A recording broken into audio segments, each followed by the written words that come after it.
What is going on to YouTube? Lamont at Large. Today we are at the Ferncliff Cemetery here in Greenburgh, New York.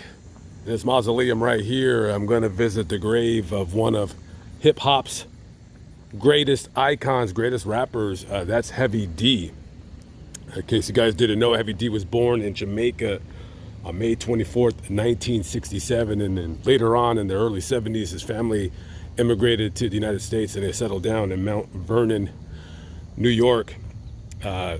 Later on, as he became a teenager, he started rapping, and him and his homeboys, they made a group, Heavy D and the Boys. So basically it was just him and a DJ and I believe a couple dancers. Tragically, one of his homeboys, Trouble T. Roy, he died in July of 1990 in Indianapolis from a fall. And they came out with 4 albums, a very popular rapper to say the least. And I know a lot of people that are watching this video, either you may not know Heavy D or his music too well, because he might be before some of your guys' time, but he was a very, very good rapper to say the least. You know, lyrically, as a pure lyricist, I mean, he's definitely in the top tier when it comes to hip hop in general. So later on, he ventured off by himself and just rapping under his name, Heavy D.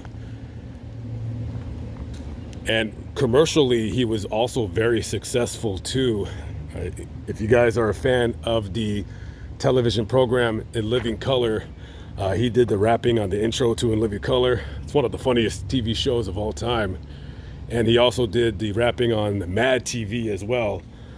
Mad TV, yeah, it got funnier later on, but it was a rough couple seasons at first. And also, he did a couple of crossover collabs. He rapped on Janet Jackson's single All Right, and of course, don't forget, he also rapped on Michael Jackson's song Jam.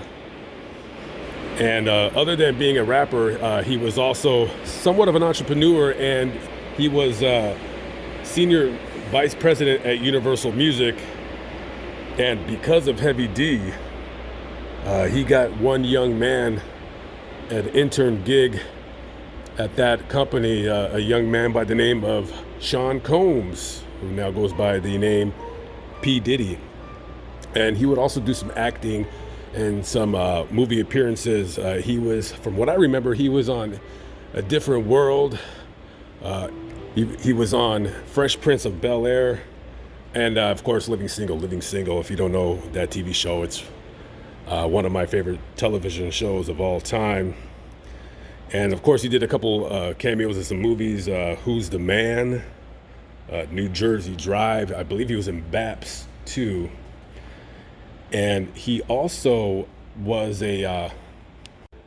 appeared in the movie The Cider House. He played a pretty prominent role in that movie. So if you're a movie buff and you know that movie, you would know. I believe he played like a farmer or a sharecropper, something along to that effect.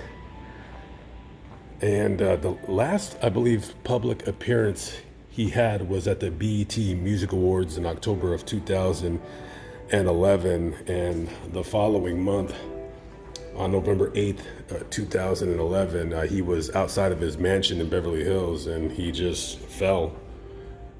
He just dropped, and they took him to Cedars-Sinai Medical Center, where he later sadly passed away. Now, originally he was having problems breathing, and they were thinking that it was pneumonia, excuse me. But after an autopsy, it was later determined that he died of a pulmonary embolism. That is basically, it would be a blood clot that it might, be in your leg, and then it just breaks off and it travels up through your body, and it can hit your arteries or it can hit your lungs. It's very, very deadly.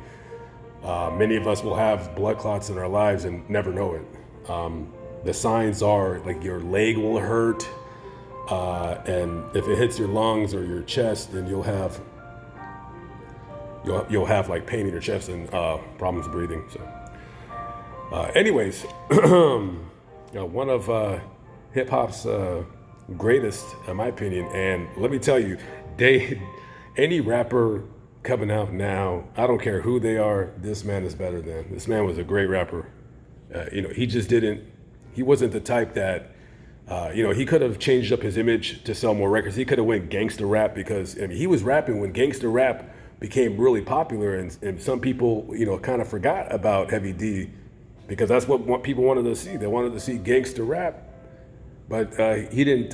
He didn't do that. He didn't change his image. He just stuck with who he was. He was just a chill guy. You know what I mean?